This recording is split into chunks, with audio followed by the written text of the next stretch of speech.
Welcome to the session. Greeting of the day. In our subject of production technology, we are going to discuss about types of furnaces we are going to see. On those things we have already discussed about these various furnaces of crucible furnace, cupola furnace and electric arc furnace. This we have already on the discussions. Now in these sessions we are going to see about the induction furnace, which is comes next to the other types of furnaces. First we will go with this induction furnace. In this induction furnace we are using the principle of electromagnetic induction. Electromagnetic induction principles we are using. A high frequency current is passed through the water cooled copper coil and primary coil. It means, what is the idea we are using here? We are going to use a crucible. Over there we are going to have a coil type. Okay, and this coil is called as primary coil. This coil we are going to heat. So what happens there? Due to this primary coil heating, it induces the magnetic field inside. It means we have used this crucible and we have filled a metal inside which we want to melt. That is our intention. We are using furnaces for melting of the molten metals, melting of the metal to the liquid, and we have to pour into the casting. So that is our intention. So what we are doing here, we are first putting the molten metal inside and we are heating a primary coil. So what happens there? If on the secondary coil, secondary currents are induced in the metal charged by the electromagnetic induction. This is very important here. So here we have used the primary coil. It is heated, first point, and the second point, the heat is generated an electromagnetic field inside the metal. So what happens to the metal? It has the resistivity there. It won't immediately accept. The metal charge offers resistance. The metal charge offers the resistance to the passage of the secondary current in the developed heat, and it develops the heat. So we have understand those few points here. See, first point. In the primary coil, the current is generated. It means primary current, and this primary coil generates the electromagnetic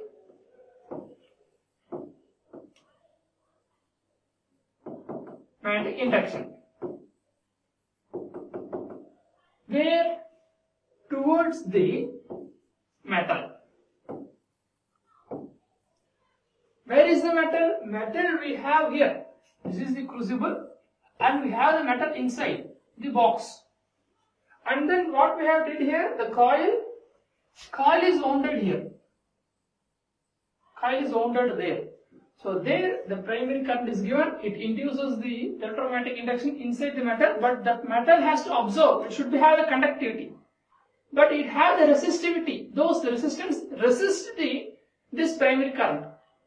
Therefore, what happens there? Heat is generated. Therefore, what happens there? The heat generates inside. The heat generates inside. This heat makes the metal to melt. Very simple. Makes the metal to melt. So, and it develops the heat. What has then? This heat induces to melt. This causes the melting. So, we have achieved our intention. Furnace, we should put the metal, it should melt, and we should take for the casting purpose. What we have did here? Primary current passed, it induced in the metal resists, heat generated, due to heat, it melts. Objective over. So this is the setup by which we can able to understand. A metal has been kept inside. See, the orange color, this is the metal we have kept inside. The metal we have kept inside. And this belongs to the copper coils. This belongs to the copper coils, or both ends, which is rounded. This is the cross section we are seeing. This is fully completely round. Right? So what happens then? It's closed everywhere. The refractories are there at the all sides, and it box as looks like a box, a narrow small box, or like a where we have to put inside. So therefore, this melts the metal and we achieve. But also one of the advantages here. All the advantage we see here is this stirring action happens on the melting metal. Stirring action happens on the melting metal due to this primary coil induced magnetic field. See, molten metal as mixing action also takes place. This arrows indicate. This mixing action also happens. This mixing action also happens by this primary current magnetic induction. So importantly, more mixing happens, proper mixing happens. That is, we can get good properties. Right? So this is the picture of original picture of the induction furnace, where we have a copper coil outside. You see, this is the copper coil outside, and here inside the crucible, refractory crucible. Over there we have inside. See, this is the bottom. Okay. Over there we have a metal. This electromagnetic field, primary current passes through the refractory to reach the metal. Then metal resists. Then heat generated by the heat on the crucible itself is melted, and we take out. So very simple. So after melting, how we are taking? We are taking out to the tapping out. The tapping process takes place, and we can take this to the preparation of the casting to pour inside. Right? Very simple process. Advantages of the induction furnace. Here you see the narrow melting of vessel. Very important point. The narrow melting of vessel. In Kupla furnace we have seen a very large diameters here and there, and we are putting and melting. From the coke, melting process happens. But there, importantly, the oxidation takes place in combination with the coke material, which contains carbon, and it melts, and the interaction takes place with the molten material. But here it is very narrow, small, the box is small, you can see. So this is very small compound. We are putting metal, but it should interact with the environment to make the oxidation. There it will interact with the metal. It is narrow. If it is large, there is a chance of coming inside the air and going here and there. But there is already it's narrow, therefore there is less chances. And even we are closing, right? A narrow metal of low diameter to height ratio, and less oxidation. Therefore, it is having the less oxidation. Important point. Second one, low crucible wall thickness, less expensive. The Kupla furnace, we have seen a large constructions, it is already a costly equipment. But here it is a less expensive due to low crucible wall thickness. We have made a large, this many sizes of thicknesses in the Kupla. But it is already by the design itself, it is small, compact. This induction furnace, though already it has become, wall thickness is less. Here wall thickness is less. Wall thickness is less. Comparatively. Therefore, it is less expensive based upon the constructions. Relatively small area of metal in contact with the slag. That is this metal having the contact to form the wall positions are lesser. Already wall thickness is small, and also it is compact, then the interaction also become reduced, therefore less in contact with the slags. No carburizing during the metals of melting down. So where this carburizing happens there, is this carburizing happen in the Kupla furnace due to coke we are using here, and the carburizing happens and the metal interact with here. But here only current passing is there, no coke we are using, nothing. Then from where the carburizing comes? Okay, so the no carburizing. I repeat, the no carburizing. Okay, during the melting down. Magnetic stirring of the metal produces the excellent uniformity of the metal composites. Magnetic stirring due to this primary current passage. The magnetic stirring due to passing. Where we are passing there, see, this stirring action takes place, which creates the uniformity of the metal. So what is it uniformity? All mixing of alloy systems will happen uniformly over all the mass volume. Then you will get a proper strength factors over the metal everywhere uniformly. Right? Melting takes considerably in less time. Furnace is less, product is less, and time consumption also less. It is compact. If it is large, it takes more time. Limitations. What are the other limitations here? Initial cost of the furnace is excluding equipment is high. Induction coil, copper coil we are purchasing is high. The material of cost of copper coil for induction purpose is high. Therefore, in general, an initial investment is high for this. No, not suitable for melting of large quantity of metals. Yes, now only I told you.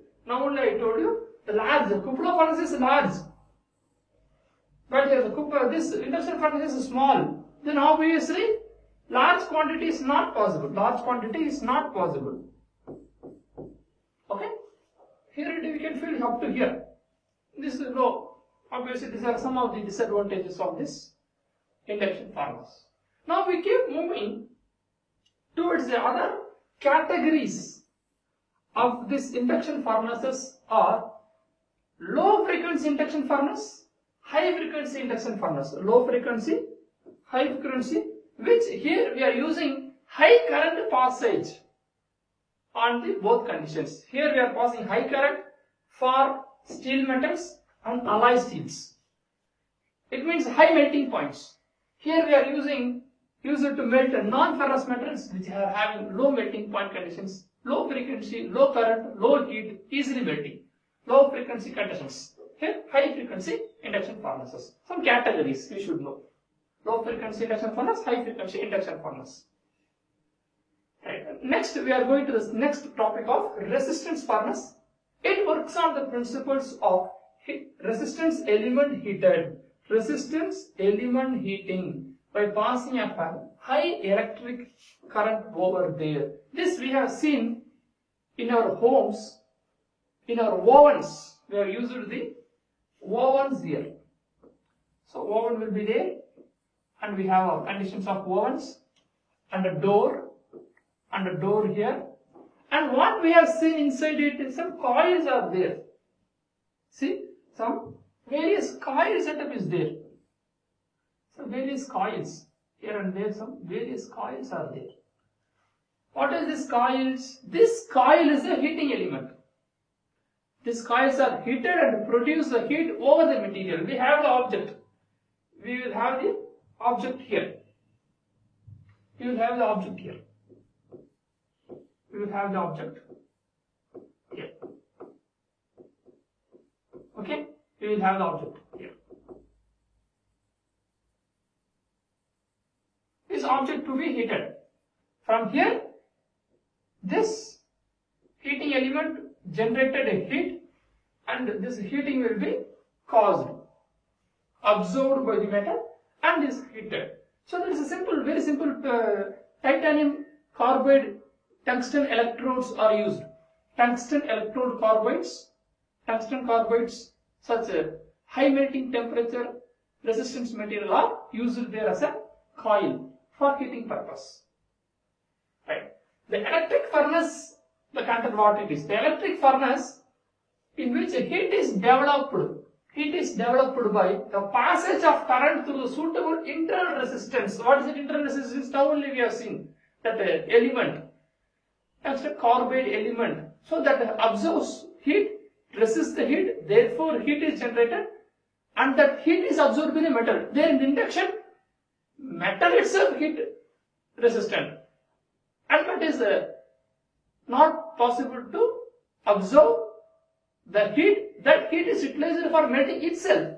But here, the heat is released, that heat is absorbed by the metal which is kept inside, are known as the electric resistance furnace. What we are doing here, you see the images, you will understand clearly. Okay, so we have kept a furnace, a coil are there. We will see the one more image here. Like this, it will be very clear to you. See these images, various types of furnaces, maybe induction or oven type. We have seen it at our home also. This we have a coil. See, these are the coils. Various coils they have kept. They have kept the various coils. See, everywhere the coil inside. These coils are high melting point. Therefore, from the low, let us consider tungsten carbide having a melting point of around 3000. Right? Let us consider the steel melting point of around 1500. Right? We have going to keep a steel product here. We have kept a steel product here. But a tungsten carbide having the 3000 degree melting point, from the 1500, from the 1000, from the 18 degrees centigrade, it keeps on resisting the passing of the current. Heat is generated over this entire box. Due to this heat is absorbed with the steel, which having a melting point of 1500. What happens then? This heat will absorb by this metal. Even steel is having the resistance, but over the resistance, heat is absorbed. Those heat makes the steel to melt. But when this tungsten carbide will melt, when it reaches the heating temperature over 3000 degrees centigrade, until then it keeps on resisting. That method we are using to melt other component of steel. Right? This methodology we are using there. So what is the advantage there? Accurate temperature control here. Accurate temperature control. How we are maintaining accurate temperature here? We want to supply the current supply to the heating element. We have a circuit and we are having the supply here. We are putting a supply, and this supply maintains the calibrated point where it will be maintained at any temperature. That means we have to melt steel, then it should maintain 1600. We want to do in metallurgy, we have done a heat treatment process, annealing, tempering process, which all done at around 600 to 800 degrees centigrade. So what we are doing, we are maintaining temperature. Even the steel, we can put inside the component, putting inside, and we are switching on for 800 degrees centigrade. So the supply, they calibrated, 800 will be melted, 800 degree will be maintained. So this what happens here.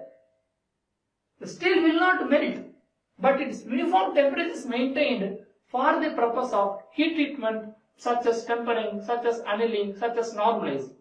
So these furnaces are used in the industries also. Temperature control. Thermostat control hold the liquid metals. What is this? If you want a liquid to be maintained at a constant temperature, we are putting a crucible. We are putting a crucible inside. You know that what is crucible. So we are keeping a crucible inside. Inside that we are putting a liquid and we are melting. And we are maintaining also. So these things are possible there.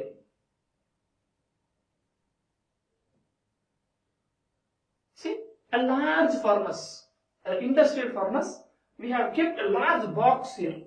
A large box we have kept. See, there. Where is the coil? Here is the coil. At the sides it is the coil. Right? We have large furnace, resistance furnace, where we are putting inside the large objects, panels, welded objects, boiler plants, the frames, everything we need metallurgically, we need normalizing, metallurgically we need annealing, metallurgically we need this other all heat treatment process, those things all done by here in this resistance. That's very important furnace.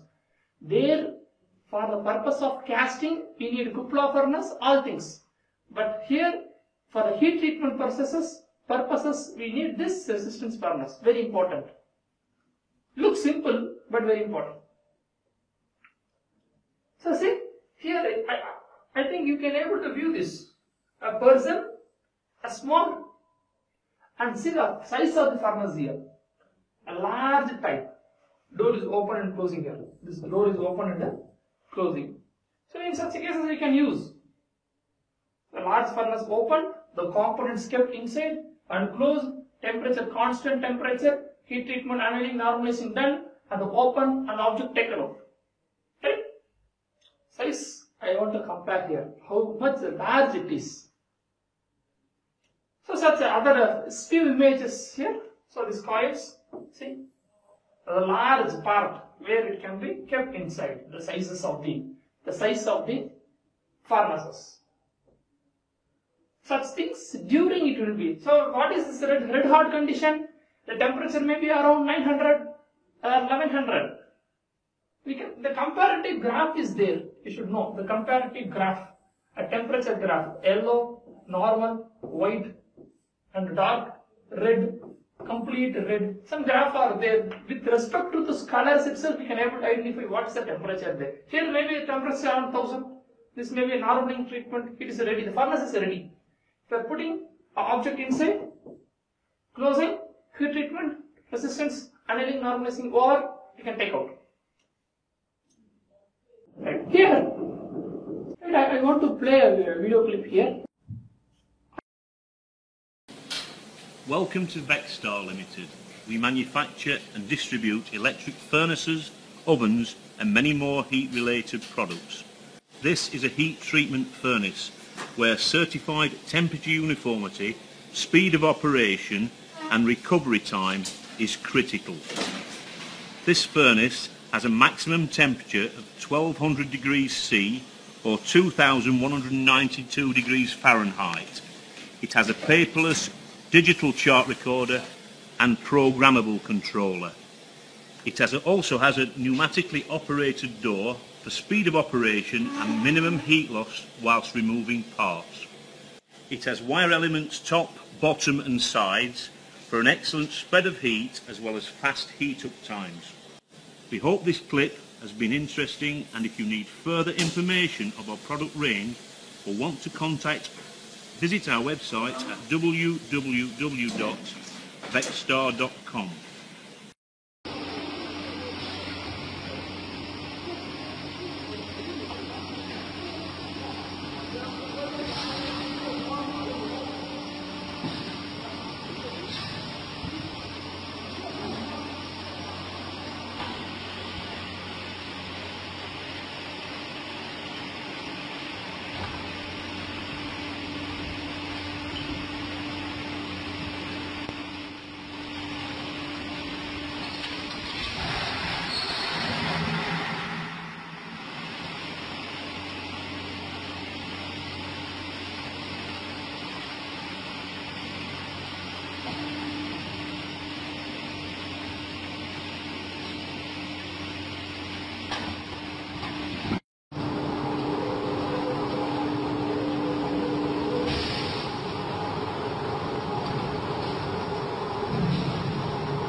remaining part we will see you in the next session. Thank you.